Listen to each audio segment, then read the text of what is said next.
Welcome back to the shipyard. And today, top 10 Borg faction Borg upgrades. So, specifically, the Borg slot that is unique to the Borg faction slash moving upgrades over Romulan Alliance, stuff like that, or Borg Alliance, not Romulan Alliance. The Borg faction, the Romulan faction card that lets you bring a Borg upgrade over. Anyway, the Avatar of Tomed is just that weird of a pack. Clearly, I don't know what I'm talking about anymore, so let's just get into my list. Number 10. Number 10 is a lovely card, Veniculum. So, Veniculum is a 5-point card, and it is action, disable this card to repair 1 damage to your hull or shields, or action, disable this card to target your ship and every friendly Borg ship within range 1 to 2 of your ship. Add 1 drone token to every target ship's captain card.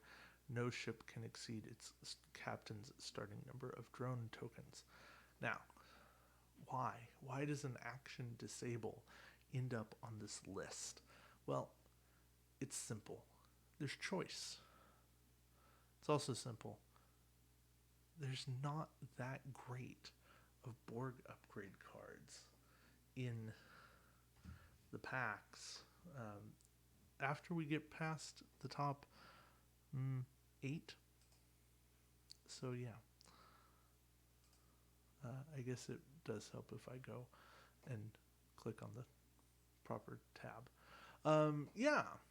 But Veniculum is actually a good card. I did consider assimilation tubules, especially the new cheap one. But yeah, Veniculum is what wins out right now because it is a card that gives me choice. So yeah, number 9.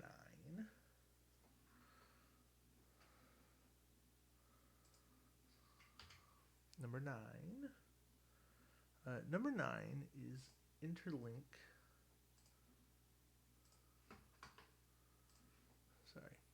Interlink transceiver.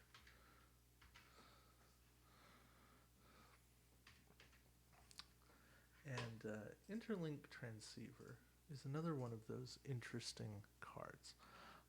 But this is a 2-point card. And it's range 1. But this ship and all friendly ship that are Borg faction, so all friendly Borg ships, within range 1, increase their agility value by 1. Very simple card. Worst case, you're paying 2 points to boost your own agility by 1. Now, that probably doesn't mean much. Going from 0 to 1 dice, ooh, big deal, right? But you start putting this on like Scout 255 and you really start boosting your defense dice. You start talking about assimilated ships, the Brel. Now you might actually have something. This is a card that has just those little bits of twists and turns that can actually make it worth something. And I thought it was worth at least mentioning here. I could see it going up if we get more Borg ships. If we ever, say, got the Arctic Scavenger from Enterprise, then you could see some play. Number 8. Again, we're kind of getting through some of the not perfect cards, but good cards. Regeneration Sequencers. This is a card I liked a whole lot more when it came out. Now, it's tough. But yeah, it's 5 points whenever one of your upgrades is discarded. Repair 1 damage to your hull. Or You may discard this card and spend a drone token to repair up to 2 damage to your hull. So, yeah. It's very situational. If you build it right, it really can work. There are enough Borg crew and other Borg cards, and even some tech that do discard. The problem is that you tend to use those early when you haven't taken hull damage. So again, a card like this becomes best on those assimilated ships. And I just don't think that you can really depend upon only using those, or those being your best uses for a very long time.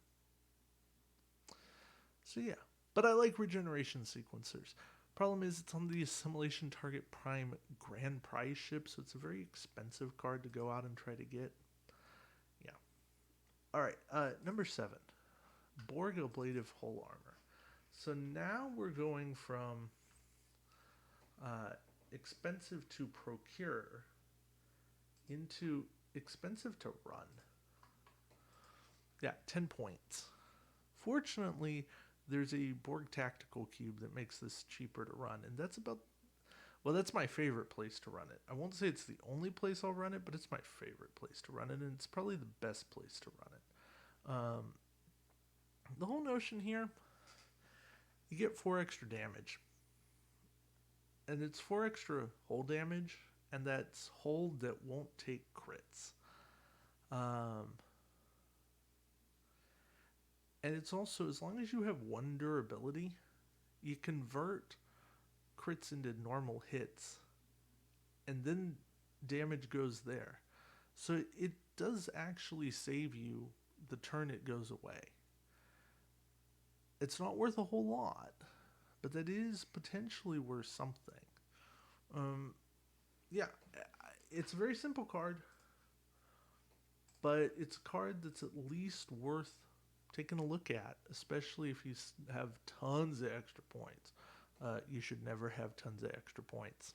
Don't have tons of extra points. But it's a good card, and it's a fun card. All right, number 6. This is where things start getting fun. And I do mean fun. This is the card that I believe has caused me more headaches a long time ago, 2016, than anything else, and that's Dispersion Field. Yeah, 4.5 years ago. Wow. Basically, this is a card that says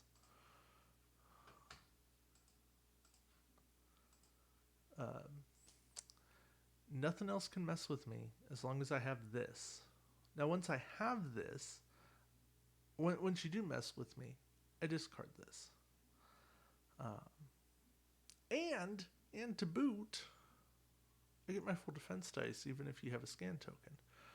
So this is a nice little combo with Interlink transceiver. Transceiver. Yeah, it's tiny. Dispersion Field, is that protection? Is it necessary? A lot of people skip it these days. Is it everything you need? Is it like your go-to fix? No. But is it situationally good? Yeah, it is. It really is. So that is something to keep in mind. Now, number 5. This is a card that I do genuinely like. And the rest of these will be cards that I genuinely like. The Borg Sport Vehicle Dock. Now, that means you have to have an oversized cube with the sphere port. And I'm sorry. I'm sorry for picking cards that come on expensive packs. This pack was expensive when it came out, and it has only become more expensive now that it is not being made. And because people don't want to get rid of it, it's a cool model.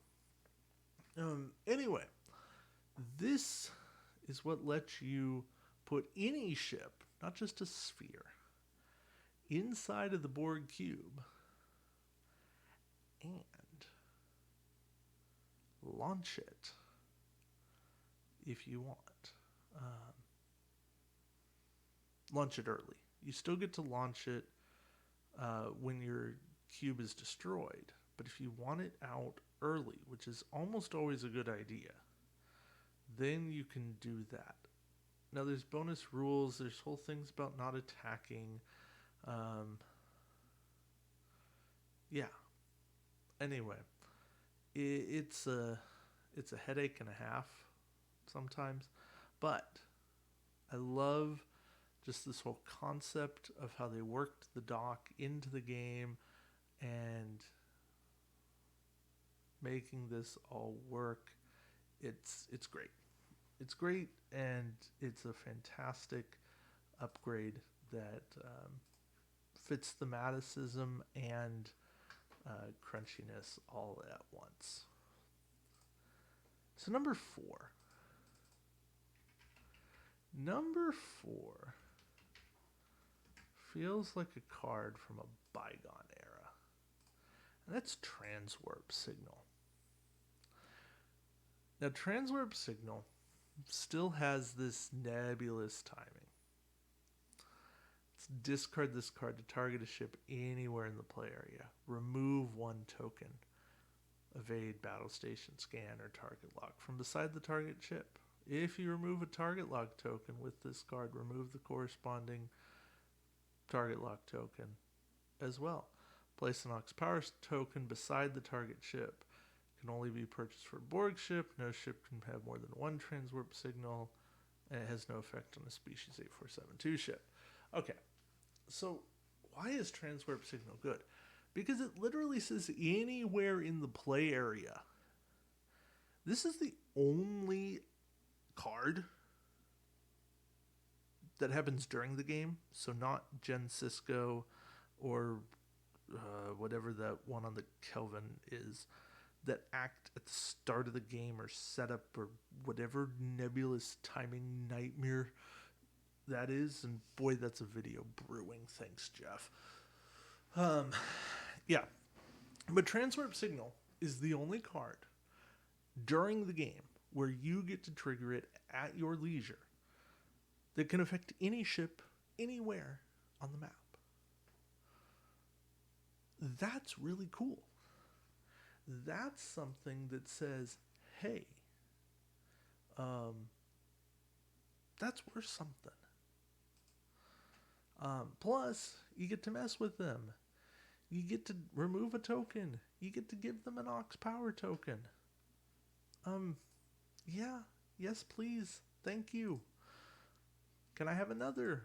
Well, not on that ship, I can't, but somewhere else, yeah, I can.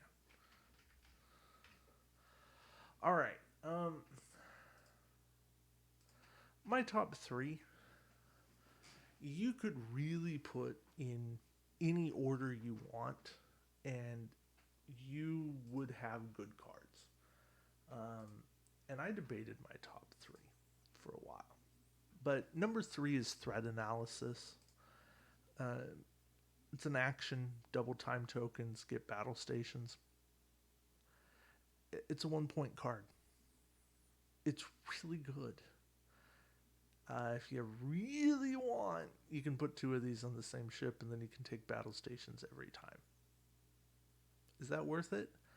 I don't know. I don't think so. But you can.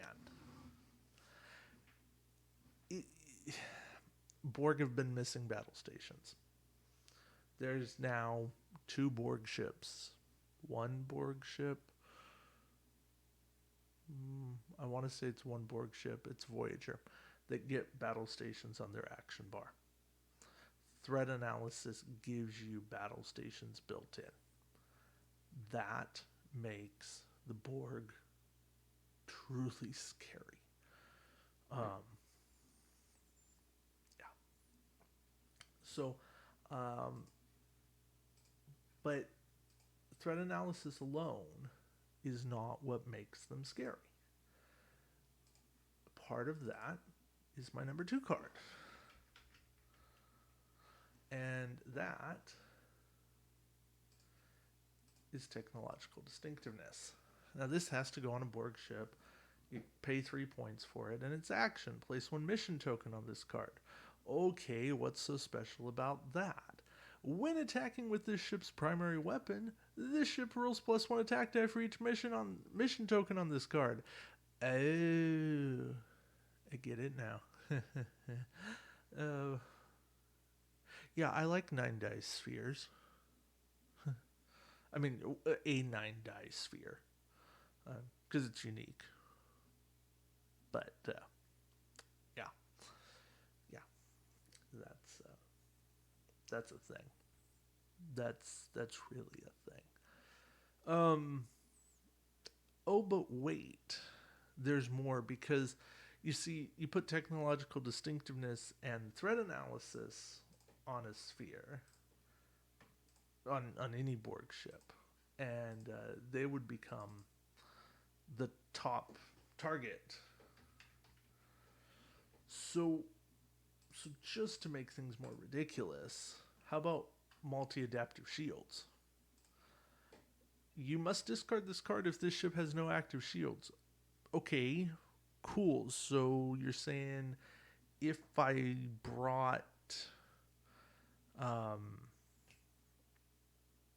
oh, David, why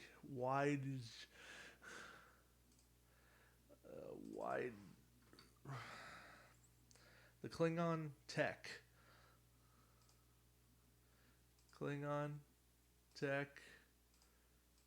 shields, projected stasis field. Okay, that's what we do sometimes. And now you see how Utopia is awesome with search keywords. All right, then I can get rid of this. Yeah, if you didn't tough. There's other ways to lower shields, of course, but again, good luck. When defending, during the compare results step, cancel 1 hit. Yeah.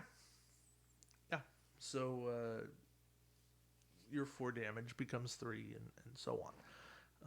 It's just like facing the New Sutherland. It's just like facing improved deflector screens on a Gorn ship.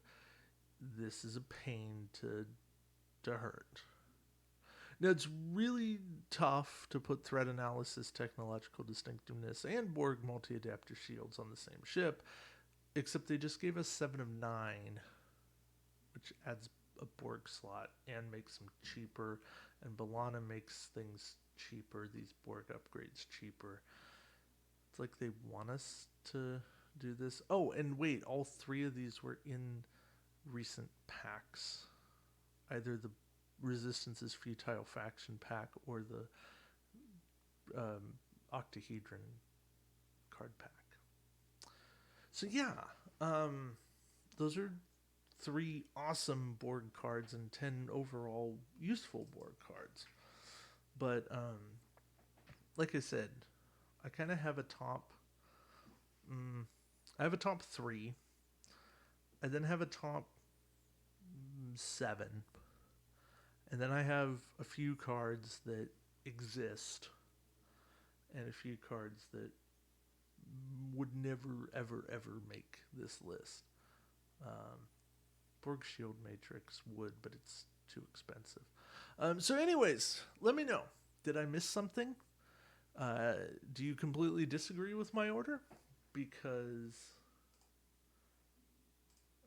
hey, I'm game for all of that.